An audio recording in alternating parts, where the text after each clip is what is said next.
почитуван вице-премиер Витики, почитуван господин Иван Костик и ценетиот тим на Филип Морис Тутунски комбинат Прилеп, кој што се денеска овде, почитуван господин Мишел Шмидт, генерален директор на Телеперформанс Германија, почитувани представници на менеджментот, почитувани представници на медиумите, почитувани присутни, почитувани граѓани. Ми представува чест и задоволство да се обратам на денешниот настан во организацијата на компанијата Филип Морис Тутунски комбинат Прилеп и тука во просториите на глобалната компанија Телеперформанс Скопје, која гради мостови помеѓу најпрепознатливите брендови и нивните клиенти. Станува збор за две глобални компании кои инвестираат во нашата земја, успешно се развиваат, а со тоа влијаат и на севкупниот економски раст на земјава.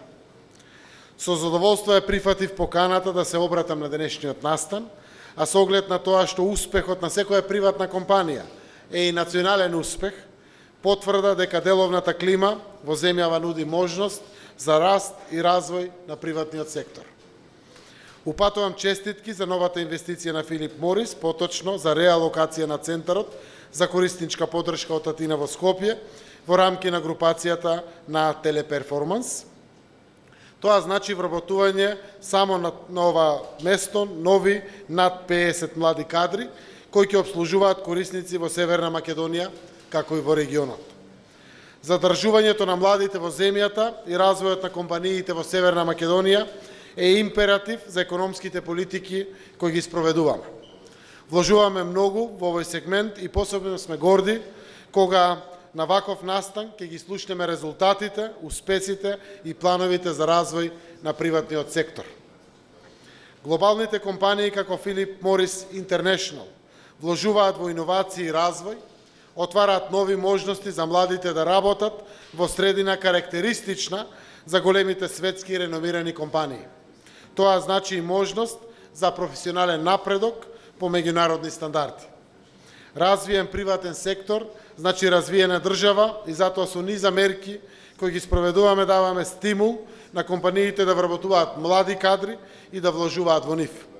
Токму тоа е основниот мотив за еден млад човек да остане во една компанија, а со тоа и во земјава наша.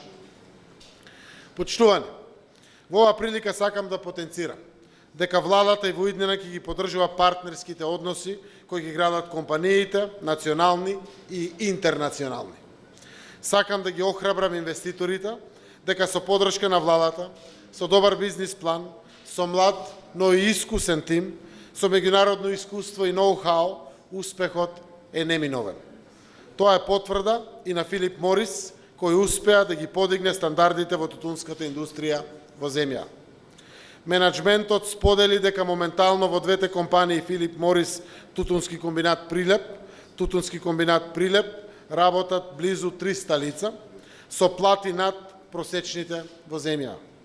Дополнително денес бев информиран и дека Телеперформанс во Скопје, покрај за Филип Морис, нуди услуги и за многу други светски големи корпорации, што значи дека и други големи компании ја препознаваат добрата бизнис клима во земјава и навистина голем дел од нивното секојдневно работење може да се управува и раководи токму од Скопје.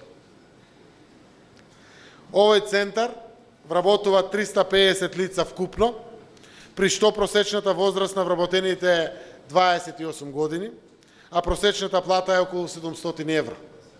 Токму овие податоци ме прават среќен кога гледам дека политиките на владата даваат резултати во пракса, бидејќи овие приказни се доказ дека секоја добро осмислена економска мерка дава резултат. Ги повикувам и охрабрувам компаниите да продолжат да инвестираат, а ние како влада ќе останеме посветени кон развојот на бизнис климата во земјата. Последните податоци на Државниот завод за статистика, објавени неделава, само го потврдуваат трендот на континуиран раст на просечната нето плата, која во јули годинава изнесува 28.540 денари и е за 4,8% поголема од истиот месец лани.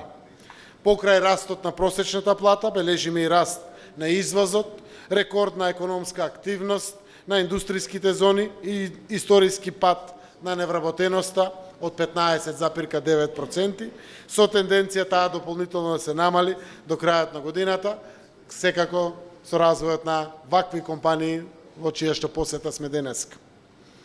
Економијата бележи раст и на бруто домашниот производ од 13,1% во вториот квартал, што е потврда и на нашите анализи дека растот до крајот на годината не само што ќе достигне 4,1%, туку и ќе го помине тој процент.